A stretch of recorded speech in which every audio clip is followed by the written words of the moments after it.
ಗೂಡಂಗಡಿಯಲ್ಲಿ tea ಕುಡಿದು ಸರಳತೆಯನ್ನು ಮೆರೆದ ದಾಂಡೇಲಿ ನಗರಸಭೆಯ ಪೌರಾಯುಕ್ತರಾದ ವಿವೇಕ್ ಬನ್ನೆ. ದಾಂಡೇಲಿ ನಗರಸಭೆಯ ಪೌರಾಯುಕ್ತರಾದ ವಿವೇಕ್ ಬನ್ನೆ ಅವರು ತಮ್ಮ ಸರಳತೆಯ ಮೂಲಕ ಎಲ್ಲರ ಗಮನ ಸೆಳೆದಿದ್ದಾರೆ.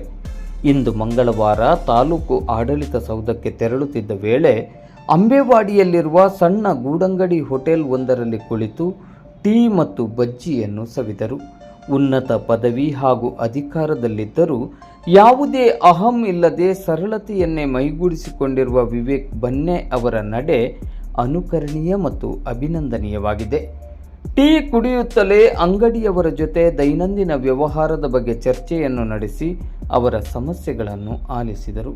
ಯಾವುದೇ ಪ್ರೋಟೋಕಾಲ್ ಇಲ್ಲದೆ ಸಾಮಾನ್ಯ ಜನರಂತೆ ಗೂಡಂಗಡಿಯಲ್ಲಿ ಬೆರೆತ ಅವರ ನಡೆಗೆ ಸ್ಥಳೀಯರಿಂದ ಮೆಚ್ಚುಗೆ ವ್ಯಕ್ತವಾಗಿದೆ. ಈ ಸಂದರ್ಭದಲ್ಲಿ ನಗರಸಭೆಯ ಆರೋಗ್ಯ ನಿರೀಕ್ಷಕರಾದ ವಿಲಾಸ್ ಅವರು ಜೊತೆಗಿದ್ದರು. ಪೌರಾಯುಕ್ತರು ಗೂಡಂಗಡಿ ಹೋಟೆಲಿಗೆ ಹೋಗುತ್ತಿದ್ದಂತೆಯೇ ಅಲ್ಲಿ ನಡೆದ ವಿದ್ಯಮಾನವನ್ನು ಬಹಳ ಕುತೂಹಲದಿಂದ ಅಲ್ಲೇ ಇದ್ದ ದಾಂಡೇಲಿಯ ಗುರು ಮಠಪತಿಯವರು ತಮ್ಮ ಮೊಬೈಲ್ನಲ್ಲಿ ಸೆರೆ ಹಿಡಿದಿದ್ದಾರೆ.